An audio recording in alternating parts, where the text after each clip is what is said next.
এক নির্জন গ্রামের পাশে ছিল একটি পুরনো পরিত্যক্ত বাড়ি।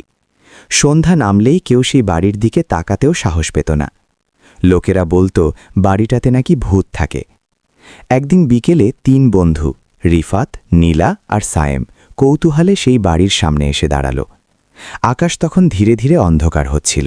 চারপাশে নিস্তব্ধতা, শুধু হালকা বাতাসের শব্দ। ভাঙা কাঠের দরজাটা আধ খোলা ছিল। রিফাত টর্চ জ্বালিয়ে ভেতরে ঢুকল। ঘরের ভেতর ভাঙা চেয়ার, ধুলো আর মাকড়সার জাল। হঠাৎ দেয়ালে একটি অদ্ভুত ছায়া নড়ে উঠল।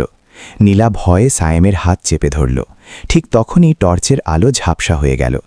ঘরে পায়ের শব্দ শোনা গেল, কিন্তু কাউকে দেখা যাচ্ছিল না। সিঁড়ির দিক থেকে যেন কেউ ডাকছে।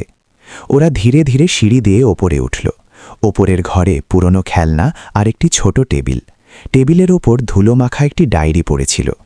ডায়েরি খুলতেই বোঝা গেল অনেক বছর আগে এখানে একা থাকা একটি শিশুর গল্প লেখা আছে।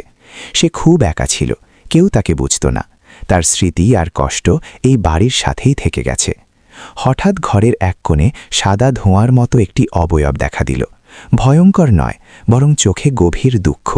সে ধীরে বলল, আমি কাউকে ভয় দেখাতে চাই না, আমি শুধু ভুলে যেতে চাই না।